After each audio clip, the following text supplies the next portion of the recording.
Hello student, मैं मनीष मालवीय अनवीरा online school classes में आप सभी का स्वागत करता हूं। हम पढ़ रहे थे क्लास 11 के एग्रीकल्चर पायो का अध्याय जो 13वां अपना चल रहा था, ठीक है, जिसका नाम है आनुवंशिकी जेनेटिक्स। ठीक है, हाँ, ये हमारा इस अध्याय का दूसरा पार्ट है। इससे पहले एक वीडियो में हमने पढ़ा था, क्या पढ़ा था हमने, आनुवंशिकी के बारे में पढ़ा, उनके शब्द किसने दिया, ठीक है, शाखाएं कौन सी आनुवंशिकी की परिभाषाएं या शाखाओं की परिभाषाएं और परिभाषाओं के बारे में अपन ने पढ़ा।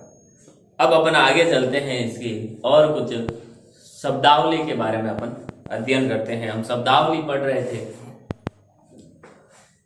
तो शब्दावली के अंदर जो महत्वपूर्ण चीजें आती हैं, ठीक है, देखते हैं वो शब्दावली में जो महत्वपूर्ण परिभाषाएं हैं जो हमें इस अध्याय से रिलेटेड है और हमें जाननी जरूरी है, उसके बारे में अपन चर्चा करते हैं। देखिए, शुरू करते हैं अपन पहली ही चीज, जीन से।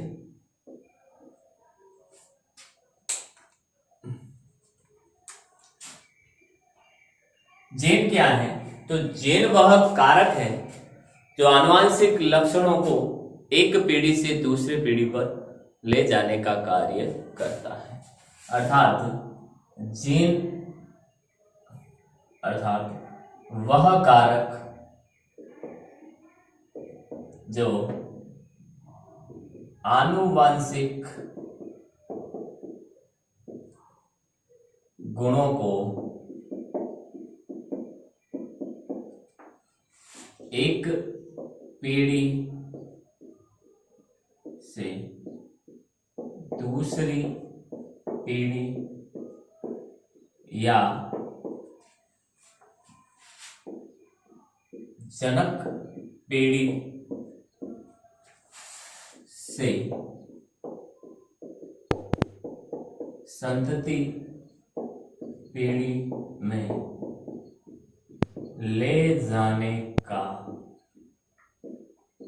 कार्य करता है। वह कारक जो आनुवंशिक गुणों को एक पीढ़ी से दूसरी पीढ़ी या जनक पीढ़ी से संतति पीढ़ी में ले जाने का कार्य करता है, उसे जीन कहते हैं। उसे क्या कहते हैं? उसे अपन जीन कहते हैं। अर्थात जीन एक माध्यम की तरह कार्य करता है, जो क्या करता है कि हाँ, एक पीढ़ी से दूसरी पीढ़ी में गुणों को लेकर जाता है। आगे देखिए, अब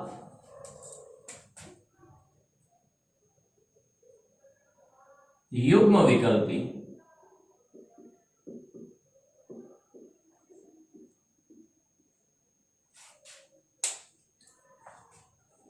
युग्म विकल्पी क्या होते हैं? युग्म विकल्पी वे होते हैं जो एक गुण को नियंत्रित करते हैं। अर्थात एक गुण को नियंत्रित करने वाले जो जीन होते हैं उन्हें अपन युग्म विकल्पी कहते हैं। किसी आनुवंशिक गुण को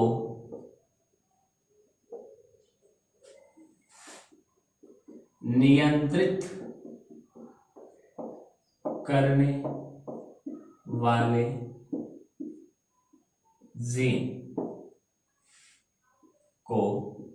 जीन को युग्म विकल्पी कहते हैं।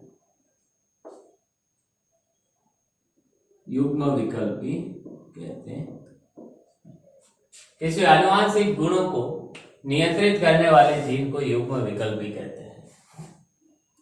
अब प्रत्येक जीन में एक गुण को नियंत्रित करने के लिए कितने? दो जीन होते हैं। दो जीन होते हैं, अर्थात ये युग्म विकल्पी जोड़े में पाए जाते हैं। एक गुण को नियंत्रित करने के लिए दो जीन होंगे ही होंगे, कम से कम जोड़े में होते हैं। सिंगल एक अकेला जीन एक गुण को नियंत्रित नहीं करता है। तो देखिए,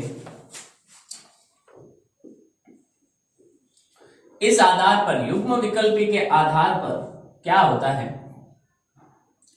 जीव दो भागों में बांटा गया है। ये दो प्रकार का होता है युग्म विकल्पी। पहला है समयुग्मजी।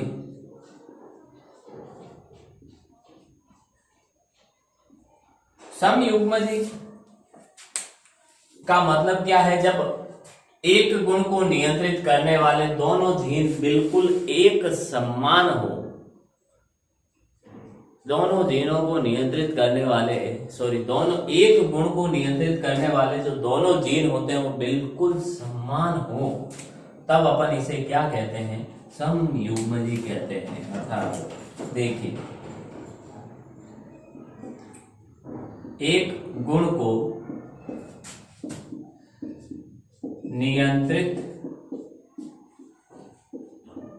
करने वाले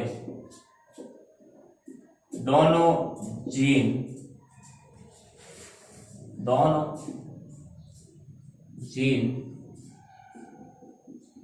एक समान हो, एक समान हो। एक गुण को नियंत्रित करने वाले दोनों जीन एक समान हो तो इसे समयुग्मजी कहते हैं, समयुग्मजी कहते हैं। एग्जाम्पल देखेंगे तो अपन को समझ में आ जाएगा। जैसे लंबेपन का जो गुण है वो किन जीनों के द्वारा, जैसे लंबेपन का जो गुण है, एग्जाम्पल देखिए आप लोग, एग्जाम्पल देखिए, जैसे लंबाई का जो गुण है इसमें दो विपर्यासी लक्षण होते हैं। कितने? दो विपर्यासी लक्षण होते हैं। एक लक्षण के दो विपर्यासी भाग होते हैं। जैसे लंबाई होगा तो या तो वो लंबा होगा पौधा, या होगा पौना, या होगा पौना। तो लंबाई को दर्शाने के लिए, लंबे को दर्शाने के लिए उसने कैपिटल टी का उपयोग किया और स्मॉल टी का उपयोग किया। ठीक है, दोनों ही जीन। अब एक लंबेपन के गुण को नियंत्रित करने वाला जो जीन है वो कितने हैं? दो है, जोड़े में पाए जाते हैं। बौनेपन के जीन को नियंत्रित करने वाला लक्षण को, बौनेपन के गुण को नियंत्रित करने वाले जीन कितने हैं? दो है। ठीक है, ये दोनों जोड़े में पाए जाते हैं। लेकिन यहां ये बताने का तात्पर्य ये है, मतलब ये है कि देखिए, आप जो लंबेपन के जो गुण हैं, ठीक है, उसमें दोनों जीन अगर समान हो तो इसे लंबा ना कहकर इसे क्या कहेंगे? समयुग्मजी लंबा। ये क्या है? समयुग्मजी लंबा पौधा है। अर्थात इसे समयुग्मजी या शुद्ध लंबा भी कहते हैं, क्योंकि शुद्ध लंबे का मतलब दोनों जीन समान है। इसे कहेंगे समयुग्मजी या शुद्ध बौना। क्या कहेंगे? शुद्ध बौना कहेंगे। क्यों कहेंगे? क्योंकि इसमें दोनों ही जीन है वो कैपिटल वाले हैं, अर्थात दोनों ही जीन है वो स्मॉल वाले हैं, जो बौनेपन के गुण को लिए हुए। अगली जब अपन परीक्षा पढ़ते हैं उससे आपको समझ में पूरा आ जाएगा इसका। देखिए, युग्म विकल्पी का जो समयुग्मजी है वो पहला प्रकार है। दूसरा प्रकार क्या है इसका? विषम युग्मजी। विषम युग्मजी, विषम युग्मजी क्या होता है? जैसे यहां एक गुण को नियंत्रित करने वाले दोनों जीन एक समान हो तो उसे समयुग्मजी कहते हैं। इसी का जस्ट उल्टा, किसी गुण को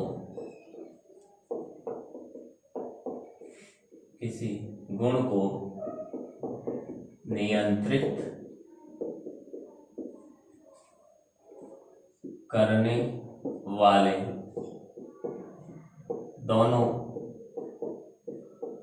जीन असमान हो तो उसे विषम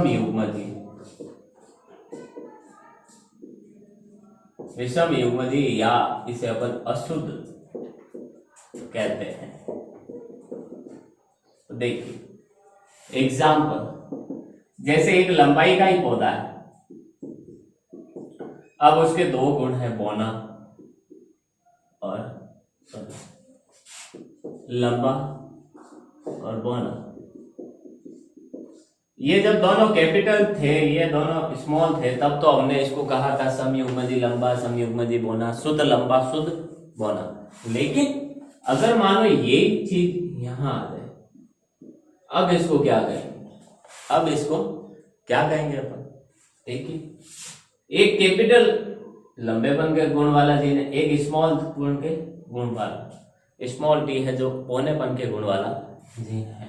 तो जब एक गुण को नियंत्रित करने वाले दोनों जीन असमान हो तो इसे अपन विषम युग्मजी या अशुद्ध लंबा कहते हैं। इसे अशुद्ध लंबा कहते हैं। इसी तरह देखिए आप, जैसे एक गोल जो बीज का आकार है, बीज का आकार वो दो प्रकार का होता है। बीज एकदम गोल होगा या थोड़ा बहुत झुर्रीदार हो सकता है। ये दो गुण है, ठीक है। बिल्कुल गोल को कैपिटल आर से, बिल्कुल इस झुर्रीदार को स्मॉल आर से दर्शा, ठीक है। अब जब ये दोनों ही जीन समान है तो इसे अपन समयुग्मजी कहते हैं, ठीक है। तो ये समयुग्मजी, इसको कहेंगे हम समयुग्मजी या शुद्ध गोल, और इसको कहेंगे समयुग्मजी या शुद्ध बौना, ठीक है। लेकिन यही एक आर ये है और एक आर ये है, तो इसे अपन कहेंगे, जब दोनों ही जीन असमान हो तो इसे कहेंगे विषम युग्मजी। उसे क्या कहेंगे? विषम युग्मजी, विषम युग्मजी इसे कहेंगे। तो कई बार ये सवाल पूछा गया है क्लासों में कि समयुग्मजी और विषम युग्मजी में क्या अंतर है। तो वो अंतर क्या है कि जब एक गुण को नियंत्रित करने वाले दोनों जीन समान हो तो इसे समयुग्मजी, और एक गुण को नियंत्रित करने वाले दोनों जीन असमान हो तो इसे विषम युग्मजी कहा जाता है।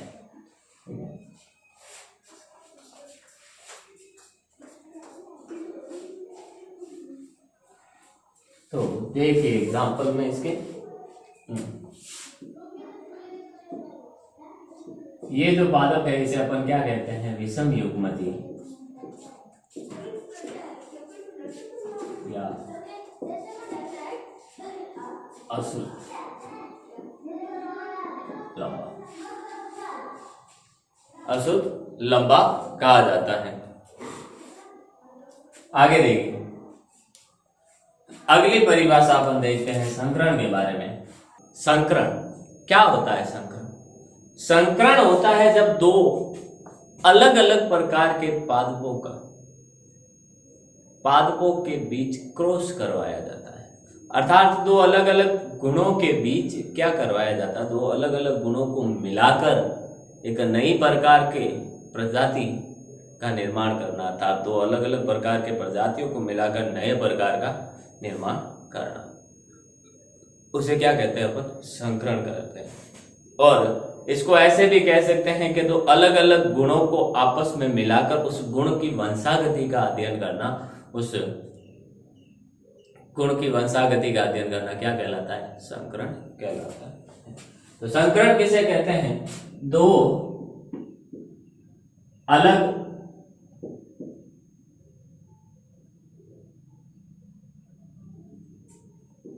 अलग गुणों को मिलाकर, दो अलग अलग गुणों या कह सकते हैं अपन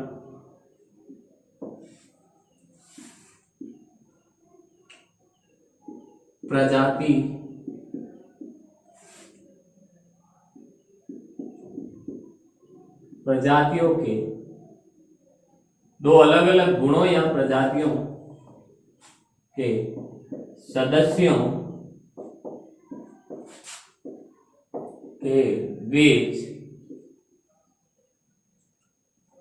के को आपस में क्रिया करवा कर वांछित गुण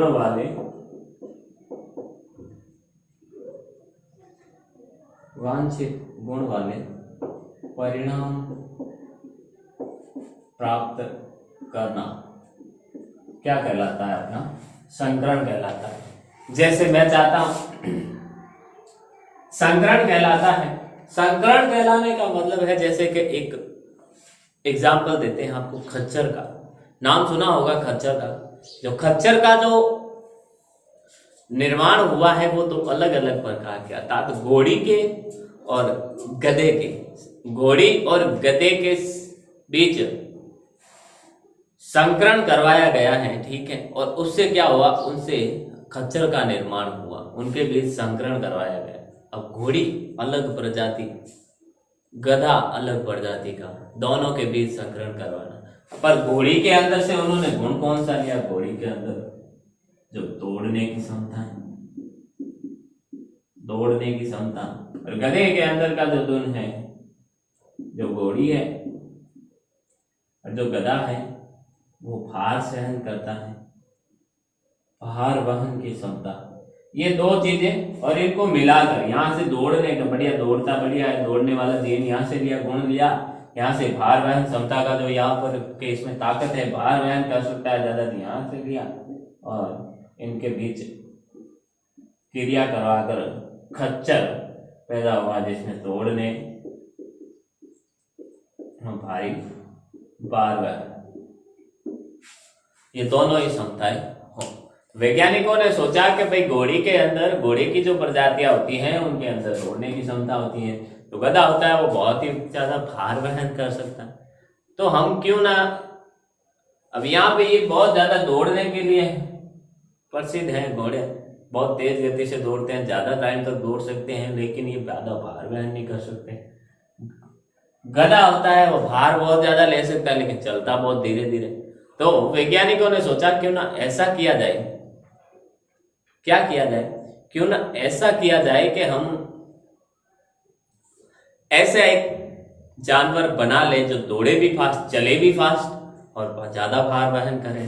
तो ये सोचकर उन्होंने यहाँ से ज्यादा दौड़ने वाले का गुण लिया, यहाँ से भार वहन करने वाले का गुण लिया, दोनों के बीच क्रॉस करवाया, क्रिया करवाया, और एक नए प्रकार का जो वांछित जीव जो उन्हें चाहिए था, जैसा उनको परिणाम चाहिए था, वैसा ही उनमें मिला, लेकिन खच्चर और खच्चर, ठीक है। अब ये संकरण को भी बांटा गया है।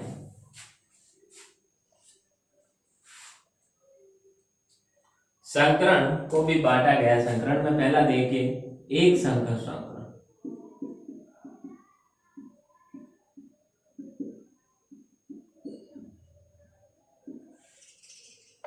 एक इसको बांटा गया है द्विसंकर संकरण,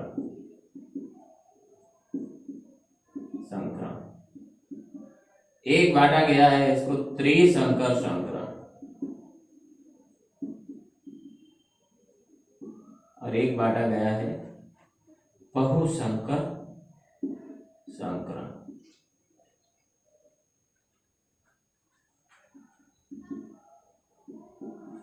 इनमें बांटा गया है।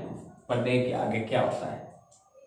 एक संकर संकरण किसे कहते हैं? एक संकर संकरण का मतलब होता है कि यह संकरण का एक प्रकार है जिसमें एक गुण की वंशागति का अध्ययन किया जाता है।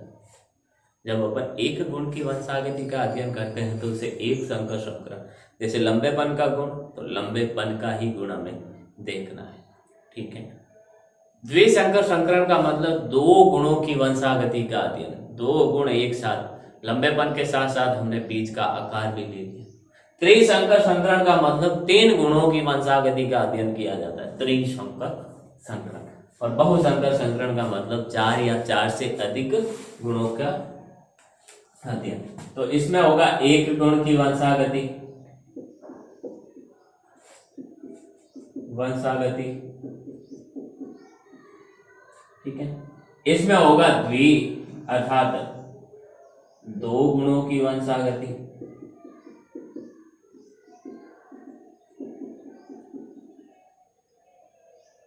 इसमें होगा तीन गुणों की वंशागति,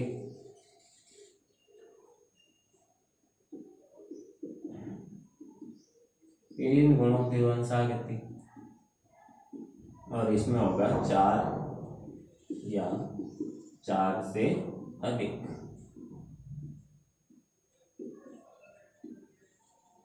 गुण की वंशागति। चार या चार से अधिक गुणों की वंशागति का अध्ययन किया जाता है। एक गुण की वंशागति करें तो एक संकर संकरण, दो गुणों की वंशागति का अध्ययन दो त्रिसंकर संकरण, तीन गुणों की वंशागति का अध्ययन त्रिसंकर संकरण, और बहुसंकर संकरण किसे कहते हैं? जब अपन चार या चार से अधिक गुणों की वंशागति का अध्ययन करते हैं। स्क्रीनशॉट ले लें आप इसका। आगे देखिए, और अपन इसमें बारे में और जानकारी प्राप्त करते हैं। कुछ और परिभाषाएं, नॉर्मल सी जो परिभाषाएं हैं उनके बारे में अपन पढ़ते हैं।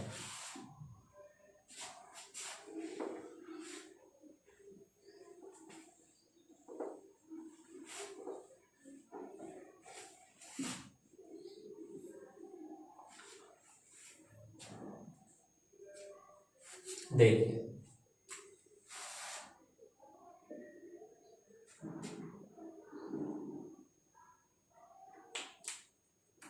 अगली जो परिभाषा है वो है जनक पीढ़ी।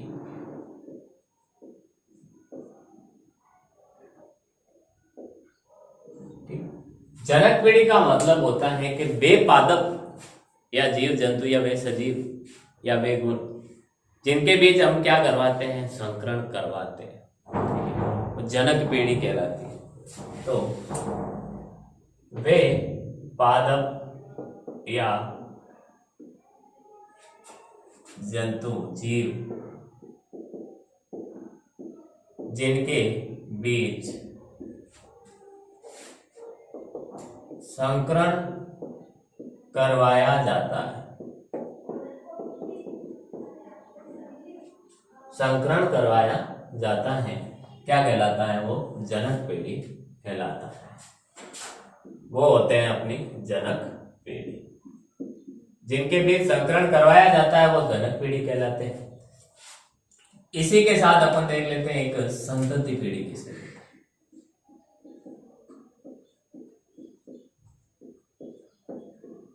इस संतति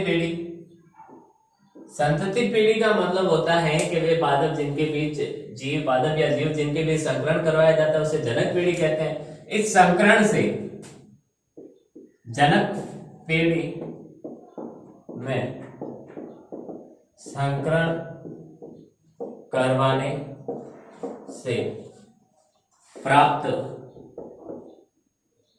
परिणाम क्या कहलाते हैं? प्राप्त परिणाम संतति पीढ़ी कहलाते हैं, पीढ़ी कहलाते हैं। और इसी को अपन F1 पीढ़ी भी कहते हैं। जब जनक पीढ़ी के संकरण से जो पादप हमें प्राप्त होते हैं, परिणाम प्राप्त होते हैं, उसे F1 पीढ़ी कहते हैं।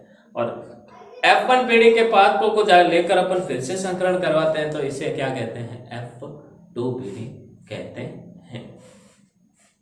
इसके अलावा कई सारे व्युत्क्रम संकरण। एक इंपॉर्टेंट जो परिभाषा है वो है व्युत्क्रम संकरण। व्युत्क्रम संकरण, व्युत्क्रम संकरण का मतलब देखिए,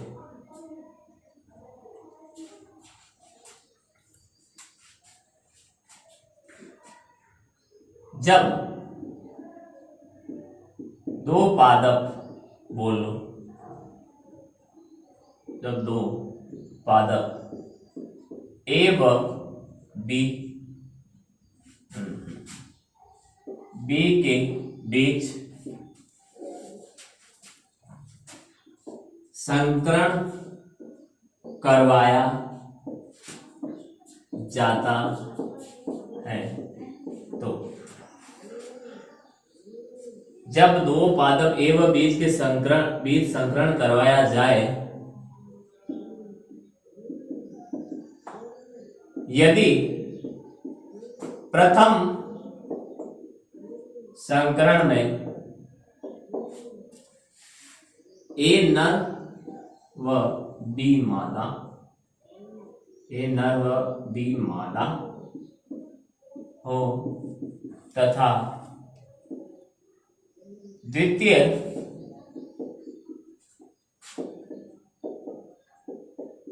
संकरण में ए मादा व बी नर हो तो इसे व्युत्क्रम संकरण कहते हैं। इसे क्या कहते हैं फिर? व्युत्क्रम संकरण कहते हैं। इसे व्युत्क्रम संकरण कहते हैं। ये कहना चाहता है कि दो पादप हमने लिए ए व बी, इनमें से जब पहली बार हमने संकरण करवाया तो इसको तो लिया नर, ए को लिया नर, बी को लिया मादा, ठीक है। और जब दूसरी बार हमने संकरण करवाया तो इस बार उल्टा कर दिया, इसको मादा और इसको नर। ये उल्टा करना ही क्या कहलाता है? व्युत्क्रम संकरण कहलाता है।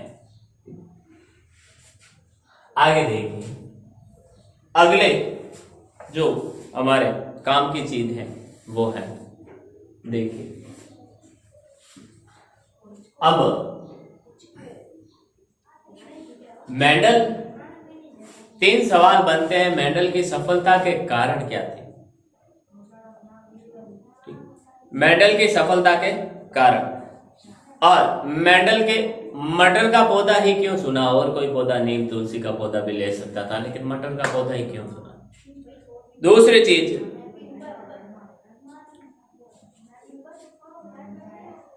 चीज जो अपन, 2 सवाल ये हो गए, तीसरा उसमें मटर के पौधे में जो विग्रहशील लक्षण कौन कौन से थे उनके बारे में भी पढ़ेंगे।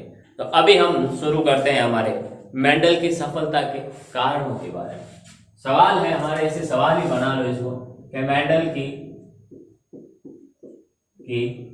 सफलता के कारण, मेंडल की सफलता के कारण। तो मेंडल की सफलता का पहला जो कारण था वो बहुत ही धैर्यवान था। मेंडल की सफलता का बहुत ही बड़ा कारण था, वो बहुत ही धैर्यवान था मेंडल। कैसे धैर्यवान था? धैर्यवान का मतलब था कि हाँ, वो जब एक समय में सिर्फ एक ही लक्षण की वंशागति का अध्ययन करता, वो पूरा पौधा बोया है, बीज बोया, पूरे पौधे में किसी की पत्तियां कैसी, फूल कैसा, वो कैसा, तना कैसा, डाली कैसी, जड़े कैसी, दूसरी कई चीजें, कई सारे हजारों गुण होते हैं एक पौधे में, लेकिन उसने सिर्फ एक समय में एक ही लक्षण की वंशागति का अध्ययन किया। ये सबसे बड़ी बात थी। तो मेंडल की सफलता का पहला कारण है, मेंडल ने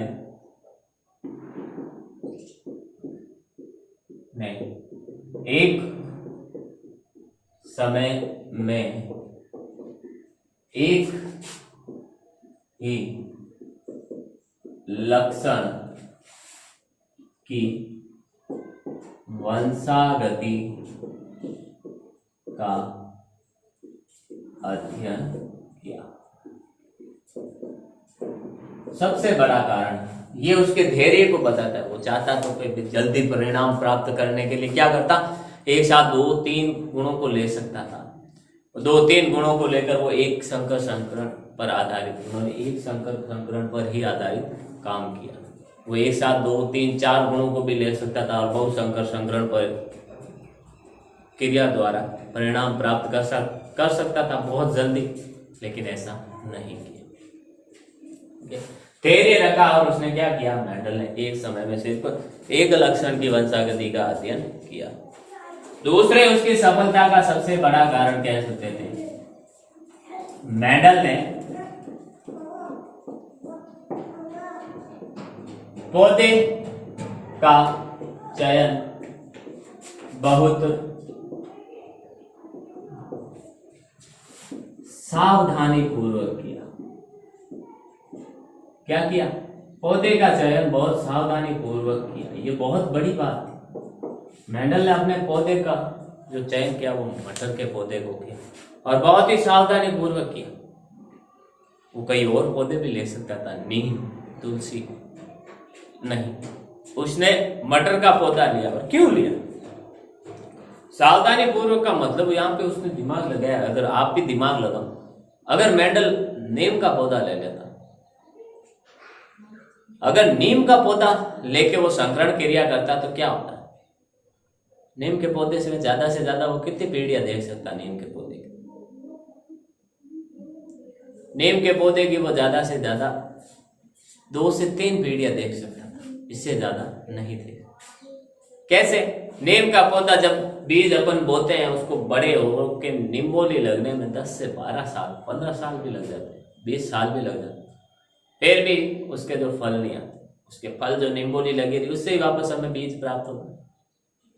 इस क्रिया में वो फिर बीज उगता, 15-20 साल बाद फिर उससे बीज जो भी प्राप्त होता उसको बोता, फिर उगता। तो ये तो वो ज्यादा से ज्यादा 3 पीढ़ी अपनी जिंदगी में देख सकता था। तो उसका प्रयोग का सही ढंग से अध्ययन नहीं हो पाता। लेकिन उसने मटर के पौधे का चयन किया जो 1 वर्षीय पादप था, अर्थात 1 वर्ष में उसकी फसल आ जाती थी। उसका फसल चक्र 1 वर्ष में पूर्ण हो जाता था। ये सबसे बड़ी बात थी, इसलिए मेंडल ने सावधानी पूर्वक अध्ययन किया। अगला देखिए आगे। तीसरा इसका सावधानी पूर्वक अध्ययन किया। तीसरा इसकी सफलता का कारण था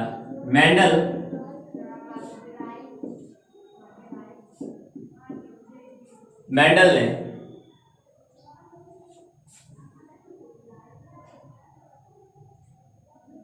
सावधानी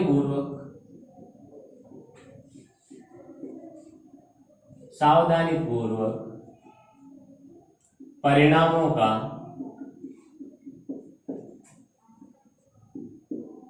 सांख्यिकीय विश्लेषण किया। सांख्यिकीय विश्लेषण किया का मतलब है कि हाँ, उसने बहुत ही सावधानी पूर्वक देखा परिणामों को। जो भी परिणाम उसको प्राप्त होते, संकरण करवाने से जो भी परिणाम उसको प्राप्त हो रहे थे, उन परिणामों को उसने सावधानी पूर्वक देखा, अच्छे से स्टडी की उन चीजों की। और सावधानी पूर्वक देखकर जितना उसको परिणाम प्राप्त हो रहा था, जैसा परिणाम प्राप्त हो रहा था वैसा ही उसने अपनी बुक में लिखा, अपने मन से कुछ नहीं लिखा। मान लो अगर किसी पीढ़ी की लंबाई के पौधे के गुण को लेकर वो संकरण करवा रहा था, ठीक है, संकरण करवाने के बाद उसको 10 पादपों में से 10 बीज उसने बोए हैं, 10 बीजों में से अगर 8 लंबे आ रहे हैं और 2 बौने आ रहे हैं, तो वो यही संख्या लिखता। उसने सांख्यिकीय विश्लेषण बड़ी सावधानी पूर्वक किया। ऐसा नहीं है कि मन से लिख देता कि हाँ 10 के 10 लंबे थे या 10 के 10 बौने थे, नहीं, बहुत ही सावधानी पूर्वक उसने किया, सांख्यिकीय विश्लेषण किया, वो एकदम सही ढंग से किया।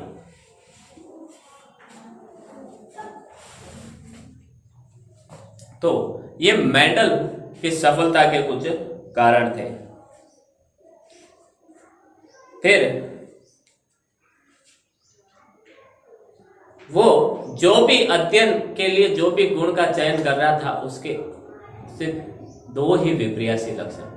वो किसी भी गुण को अगर स्टडी करने के लिए, उस मटर के पौधे में वंशागति का अध्ययन करने के लिए किसी गुण का चयन करता, तो उसमें सिर्फ और सिर्फ 2 विपर्यासी लक्षण थे।